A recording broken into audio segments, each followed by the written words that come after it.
여러분, 오늘은 이재명 구속될지도 모른다 이 발언에 대해서 말씀을 드리겠습니다. 이재명이 뭐라 그랬냐면은 자기가 기초단체장 주제에 뭐 이명박 박근혜랑 열심히 싸웠는데 전혀 두렵지 않았다. 뭐 이런 말 하는데 저희는 이재명이 뭐라고 어떻게 싸웠는지 잘 모르겠습니다. 제가 딱 하나 아는 거는 박근혜 정권 시절에 단식을 좀 며칠 했다는 거. 사실 단식이야 누구나 하지 않습니까? 이상민 PD님 굶어본 적 있어요? 폭식 투쟁을 했다고?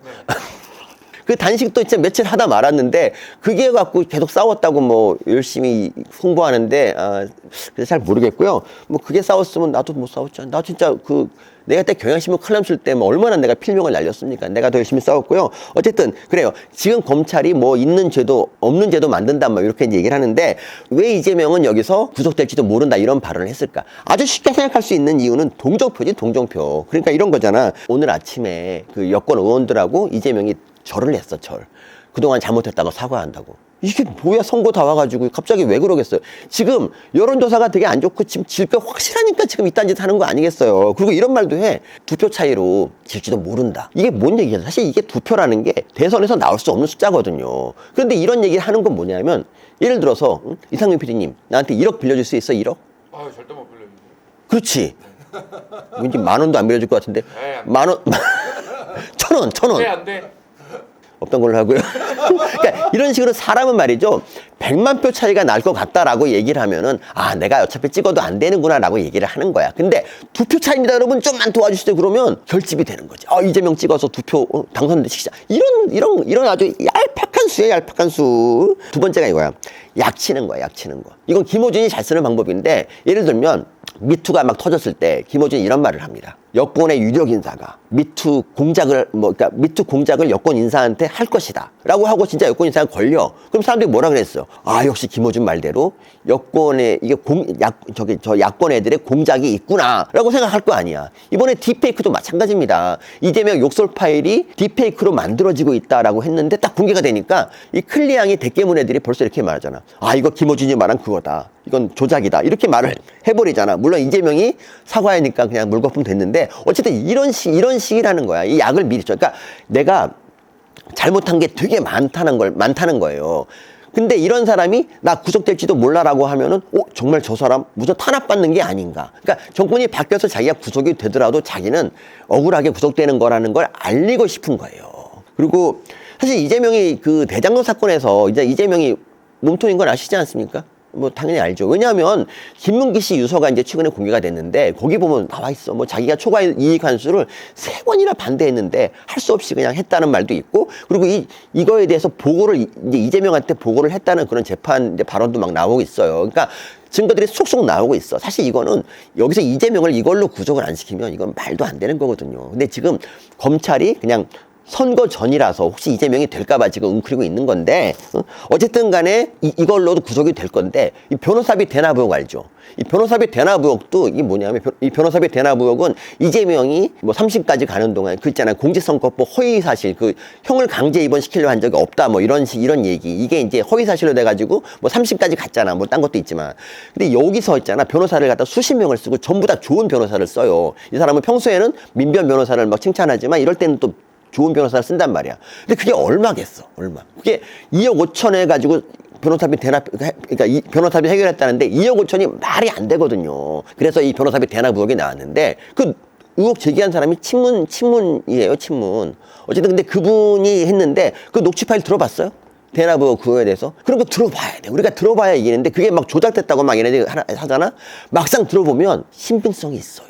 굉장히 그 세금 기대주 박멸단에 그 올라와 있는데 여러분 그거 한번 들으시고 변호사 해설이랑 같이 들으시면 아마 이게 조작이 아니구나라는 걸 알 수 있어. 이것만 가지고도 이미 구속될 그런 건 충분합니다. 그러니까 정가 사범 지금까지 한 거는 아무것도 아니야. 이 대장동 대납 의혹 요것만 가지고도 그냥 오랫동안 감옥 생활을 해야 될 것 같은데 미리 여거에 대해서 약을 치는 거라고. 자기는 억울하다. 그리고 세 번째, 검찰이 개혁됐기 때문입니다. 검찰이 이빨이 현 정권 들어서 개혁이란 말 이제 그런 명목으로 검찰의 권력을 많이 뺏었어요. 검찰이 무소불위 집단이라고 하면서. 그런데 그 이렇게 이빨 빠진 검찰하고 막 권력에 저항하는 싸나운 검찰하고 있으면 누가 더 무서워요? 싸나운 검찰 아니에요? 싸나운 검찰. 그러니까 싸나운 검찰이 저는 이빨 빠진 검찰.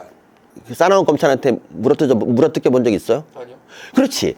보통 사람은 이런 일을 그러니까 이게 글러먹었다는 거예요. 이상민 PD가 글러먹었어. 왜 글러먹었냐면 싸나운 검찰은 권력이 부당한 지시를 하잖아. 그럼 내가 이걸 왜 하냐? 싫다라고 한단 말이야.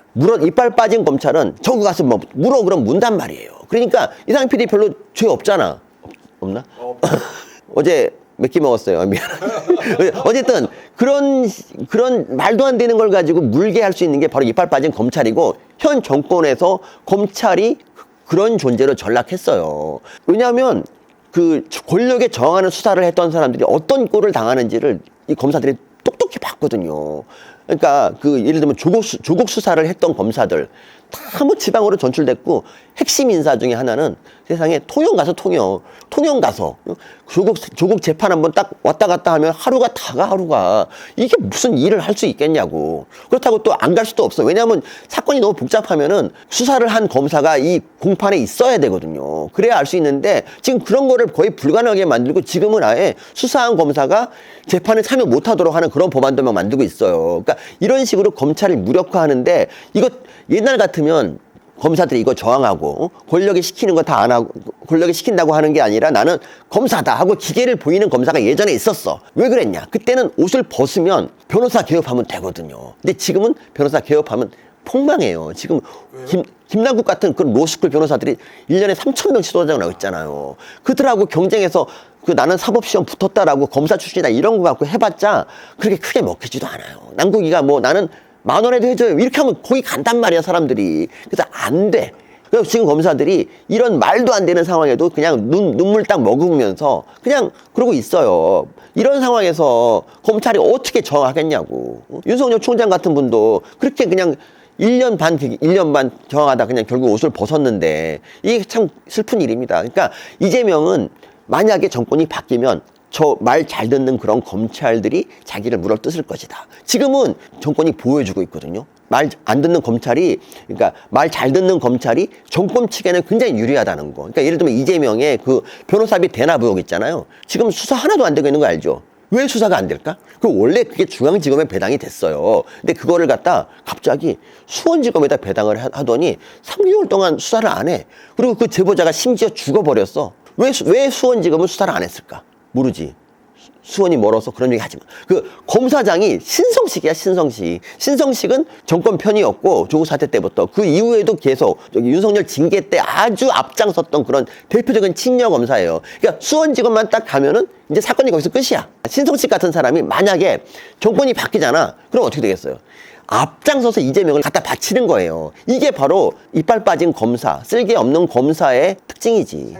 그렇죠. 그러니까 윤석열 같은 검사는 한동훈 같은 검사는 어떤 정권이든지 내가 아니다 싶으면 아니라고 하는데 얘네들은 정권의 뜻이 자기의 뜻이에요. 그러니까 이게 더 위험한 거야. 지금 정권이 뺏길 위기니까 이재명은 지금 겁나 초조한 거예요. 그리고 이제 남 탓을 하는 겁니다. 예를 들면 이런 거. 이렇게 말했어. 검찰이 정말 무서운 존재다. 왜 검찰 수사만 받으면 특수부 수사만 받으면 자꾸 세상을 떠나느냐. 그런 세상이 열린다라고 하는 거야. 이게 검찰을 악마화하는 거고 이거는 조국 지지자들한테도 이제 한 표를 자기 호소하는 것도 되는데 이건 뭐냐면 이거예요. 이재명이 주변에 몇 명 사람 죽었잖아요. 뭐 유한기 씨 죽고 이병철 죽고 이병철 씨 죽음 같은 경우는 좀 그게 타격이 큰 게 이병철 씨가 친문 세력인 거 알죠? 친문이야. 그래서 이병철 죽고 나서부터 친문이 이제 이재명한테 반기를 들기 막 시작하고 막 그런 일인데 어쨌든 유한기 죽고 김문기 죽고 이병철 죽고 이런 것들이 전부 자기 탓이 아니라는 거야. 사실은 우리는 이제 이재명이 어떻게 좀 죽음을 사주한 게 아닌가 이런 의심을 하잖아.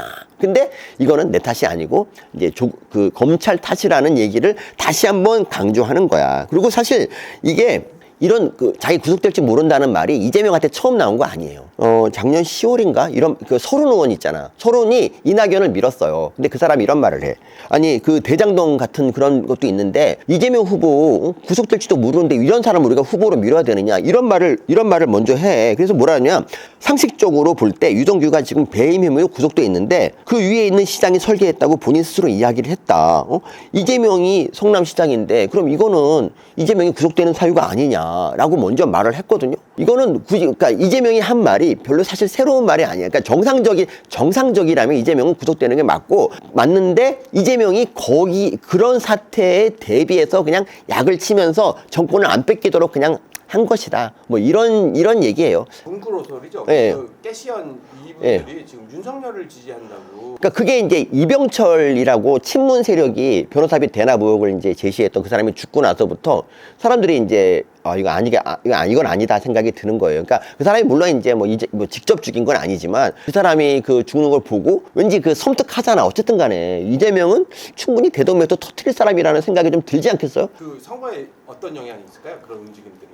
선거에 영향을 굉장히 많이 미친다고 봅니다. 그러니까 이 대깨문이라고 하는 사람들이 순수하게 다 문재인을 좋아하는 사람은 아니에요. 그러니까 그 중에 일부는 주사파 같은 애들도 있단 말이야. 근데 그 이쪽에서 보면은 주사파 애들이 좀 이상하긴 할 거야. 그리고 이 주사파 애들은 정권을 잡으면 자기들 권력을 위해서 문재인도 기꺼이 갖다 바칠 사람이라는 생각을 하는 거죠. 그게 처음으로 표현화된 게 2018년 경기도 지방선거예요. 그때 거기서 이제 친문 세력이 막 당내 선거인데도 불구하고 이재명 얼마나 욕 많이 먹었습니까? 그때 두 가지였어. 김부성 불륜 의혹하고 해경구 김씨가 이게 있었는데 이게 전부 다 친문 세력이 전부 다 한 거예요. 그걸 잘 모르는 사람들은 그냥 에이 뭐 이재명이 그래도 뭐 제일 잘하겠지 하고 전해철 대신에 이게 이제 됐단 말이야. 근데 그 뒤로 2년 동안, 3년 동안 얼마나 많은 일이 있었습니까? 진짜 그동안 이재명의 실체가 많이 드러났고, 친문들 중에서도, 진짜 이 사람은 문재인 대통령도 배신할 사람이라는 그런 생각을 하게 됐고요. 그리고 사실 원래 조국이 우리 친문의 핵심이라고 생각했잖아. 근데 이 조국이 이재명을 지지하면서 친문들이 지금은 조국도 갖다 버렸어요. 조국도 안 되겠다라고 생각을 할 정도로 지금 이제 어쨌든 이 친문들은 정말 순수하게 문재인만을 지지하는 사람들, 문재인을 사랑하는 사람들이, 걔네도 물론 얼빠진 애들이긴 한데, 걔네들이 그래도 이재명은 아니겠다 생각을 한 거지. 문재인을 지키기 위해서. 그래서 윤석열이 되는 게 낫겠다고 한 거야. 왜냐면 윤석열이 되면은 최소한 문재인 대통령은 구속시키지 않을 것이다. 이런 생각을 한 거지. 근데 구속해야지. 그런 게 어딨어. 아니, 얘네들은 뻑하면 이러잖아. 뭐, 전직 대통령을 계속 구속시키는 그런 악습을 이참에 끊자. 왜 이번에 끊어? 난 문재인까지 구속시키고 끊을 거야. 그게 맞잖아. 아니, 솔직히 나쁘지 않습니까? 울산시장 선거 개입이 있고요. 그리고 원전에 있잖아. 원전에 그 몸통이, 월성 원전 비리 몸통이 사실 문재인이야. 그건 뭐 당연하지 않습니까? 그쵸? 이런 걸로 구속이 돼야 되는 거 아닌가 싶고. 예, 그래서 이제 이재명이 그래서 지금 계속 자기 구속될지도 모른다고 온갖 쇼를 다 하는데, 구속될 사람은 구속되는 게 맞고요. 그리고 여러분 더 이상 이런 애들의 쇼에 넘어가지 맙시다.